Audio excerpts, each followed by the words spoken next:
This is 4-voice dictation, 210 words per minute. I'm Ms. Post, questioning attorney. I am the witness. I'm Mr. Cooper, objecting attorney. I am the court. 5, 4, 3, 2, 1. Ms. Richardson, I'm handing you what's been marked for identification as Exhibit 35. Please take a minute to look through that. For the record, this exhibit is entitled Linus Technology Corporation, Percentage of Float Held or Controlled by Writers, Securities, and Others, June 24, 1996 through June 28, 1996. Ms. Richardson, is this one of the summaries that you prepared at the direction of counsel in this case? Yes. Could you please describe for the court how you prepared Exhibit 35? I prepared Exhibit 35 using data contained in the Depository Trust Company Security Position Listing for Linus Technology Corporation from June 27 through July 3, 1996, and the Daymark & Company Position Update Report from June 24 through June 28, 1996. I'm sorry, the second document was what? The Daymark & Company Position Update Report from June 24 to June 28, 1996. I'm sorry, please continue. On the exhibit, there are various percentages under the columns Writers Securities, Chase Chemical, and other firms. I computed those percentages by taking the firm share that are held at the Depository Trust Company in the stock of Linus plus the green shoe over the shares outstanding less restricted stock plus the green shoe in Linus. That was the first column, the Writers Securities column?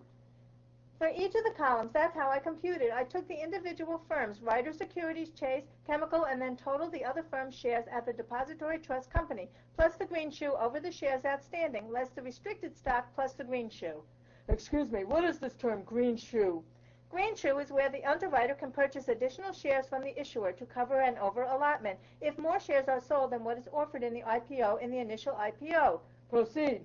You just answered a question a minute ago about the green shoe. Is the green shoe also often called the over-allotment option? Yes. Just a couple of explanatory questions. The Depository Trust Company Security Position Listing, please describe what that is. That is a listing that shows for a stock the number of shares held for a DTC participant, such as a broker-dealer or a bank. And the Daymark & Company Position Update, what is that? That is a report that shows a firm's share position in a stock. It shows the firm's opening share position for the day, it shows all the purchases and sales of shares in the stock, and it shows the firm's ending position or share position in the stock. What was Daymark & Company? Daymark & Company cleared the transactions for Writers Securities. They were their clearing firm. They were Writers Securities clearing firm? Yes. One last question. DVP accounts that are listed under the footnote in the numerical tables, what are DVP accounts? A DVP account is a delivery versus payment account. A customer who has this type of account would instruct a firm when it purchases shares to have that stock delivered to a certain account for payment. The graphs that follow the first page of Exhibit 35, did you prepare those graphs also? Yes. And where did the data reflected on those drafts come from? It comes from the first page of the exhibit. Your Honor, I move the admission into evidence of Exhibit 35. I'd like to voir dire the witness, Your Honor. Go ahead. Ms. Richardson, the information on the green shoe, there would be nothing on the green shoe in the Daymark Position Update, would there? The green shoe, you'll find it on the Daymark & Company Position Update at a different date. Right. That's what I don't understand. The securities in the green shoe were not actually sold until July of 1996. Is that your understanding? No.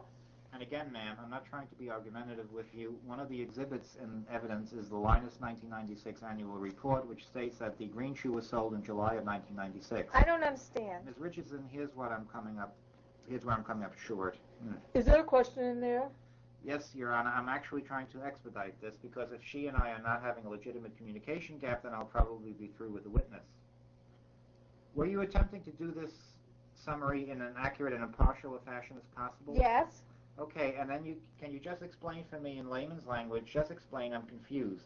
If the green shoe securities were not sold until July of 96, why are they included in your computation of the float? I don't know that they were sold in July. I knew from the Position Update Report as of June 24th, June 25th, and June 26th that additional shares were sold to customers in addition to the 2 million shares offered in the offering.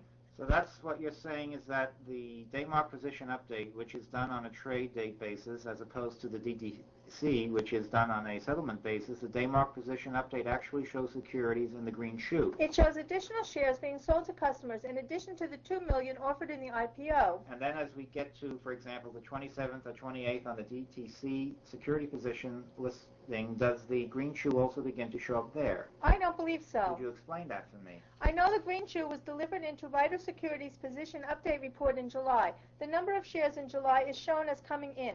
However, additional shares were sold to customers between June 24th and June 26th. The broker went to the issuer and bought shares to cover those shares. Judge, that's as much voir dire as I think I'm entitled to at this point. If they're offering the exhibit, I have no objection to it. Admitted. It's about